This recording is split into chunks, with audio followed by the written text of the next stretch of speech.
गृह मंत्री अमित शाह का ममता सरकार पर जमकर निशाना है। उन्होंने कहा है कि हमारी सरकार बनने पर केंद्र की योजनाएं पश्चिम बंगाल में भी लागू हो सकेंगी।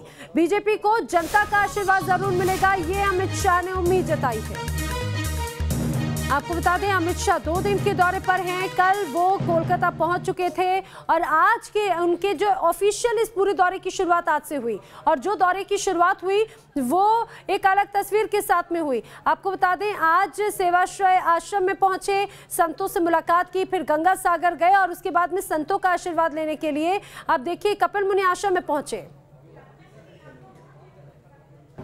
आज मेरे लिए बड़ी सौभाग्य की बात है कि आज मैं गंगा सागर तीर्थ पर समुद्र दर्शन और जहां पर मां गंगा समुद्र में विलीन होती है उस पवित्र जगह पर उपस्थित हूं। यहां पर स्थित कपिल मुनि का ये मंदिर सदियों से आध्यात्म और प्रकृति के संरक्षण का प्रतीक बना हुआ है, और इसीलिए कहते हैं कि हर तीर्थ बार बार, गंगा सागर एक बार। इस प्रकार से इस तीर्थ का महिमा मंडन हमारे पूर्वजों ने किया है। हमारे पुराणों के अनुसार महाराज भगीरथ अपने 60,000 पूर्वजों के मोक्ष के लिए मां गंगा को हिमालय की गोद से लेकर गंगा सागर तक आए थे, और आज पुण्य सलीला मां गंगा हजारों लाखों साल के बाद भी पूरे भारतवर्ष के हम सभी लोगों को लिए जीवनदायिनी है, मोक्षदायिनी है। प्रधानमंत्री नरेंद्र मोदी जी के नेतृत्व में गंगा सागर तक, गंगोत्री से गंगा सागर तक गंगा के शुद्धिकरण का नमामि गंगे कार्यक्रम चला है, मगर वो बंगाल आकर रुक जाता है।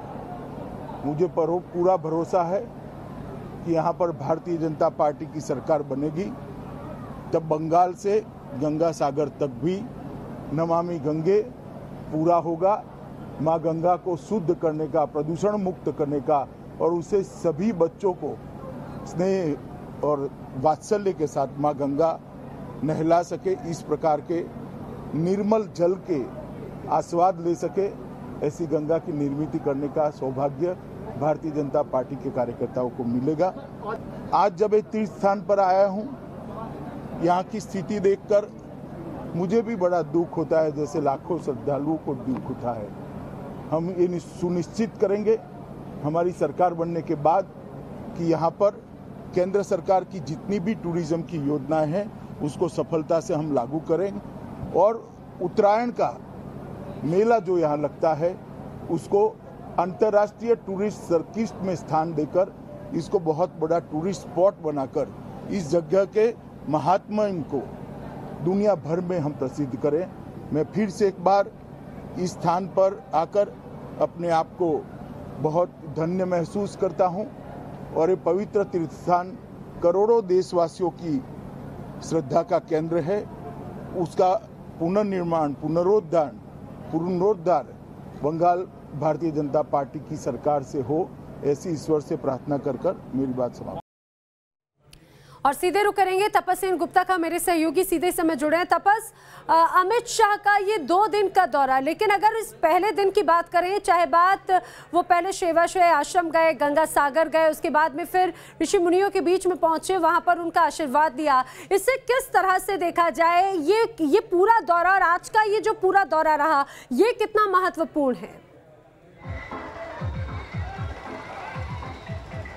जी देखिए, पश्चिम बंगाल इस बार चुनाव में मूल मुद्दा यहाँ पे हिंदुत्व का उठकर आ रहा है, और हमने बीजेपी को देखा है कि हर अलग अलग वक्त पर, चाहे वो जेपी नड्डा हो, चाहे वो अमित शाह हो, ऐसे धार्मिक स्थलों से उन्होंने अपनी परिवर्तन यात्रा या शुरू की है जहां कहीं ना कहीं हिंदू सेंटिमेंट जुड़ा हुआ है।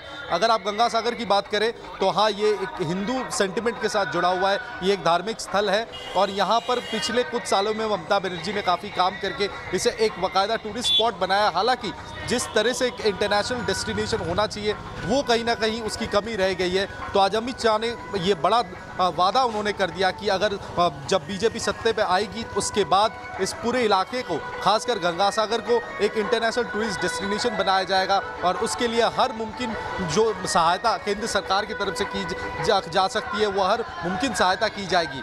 और इस समय हम खड़े हैं काकद्वीप पर और इसी रास्ते से अमित शाह आज रोड शो करेंगे। काली मंदिर है थोड़ा आगे 500 मीटर आगे, वहाँ से वो परिवर्तन यात्रा की शुरुआत करेंगे। फिर परिवर्तन यात्रा के रथ पर चढ़कर वो इसी रास्ते से जाएंगे। अगर आप देख सकते हैं कि यहाँ पे सुबह से हम लोग जो देख रहे हैं हजारों के तादाद में गाड़ियां एक के बाद एक सभा स्थल आगे जाकर वहां पर थोड़ी देर में अमित शाह पहुंचेंगे, जहां आम लोगों को संबोधित करेंगे। उसके बाद काली मंदिर जाकर वहां पूजा करेंगे, फिर वहां से परिवर्तन यात्रा की शुरुआत करेंगे और तकरीबन 1 किलोमीटर आगे जाकर वो परिवर्तन यात्रा खत्म होगा। बड़ी तैयारी की गई है। बिल्कुल तपस, जानकारी के लिए आपका शुक्रिया। लेकिन आपको बताएं जिस तरह से यहाँ पर अलग अलग तस्वीरें नजर आई, बर्दवान में बीजेपी की परिवर्तन रथ यात्रा के दौरान बीजेपी सांसद एसएस अहलूवालिया ने डांस किया। देखिए जरा, यात्रा बर्दवान शहर से गुजर रही थी। इस दौरान अहलूवालिया यहाँ पर लोगों के बीच में डांस करते हुए नजर आए। महिलाएं रथ यात्रा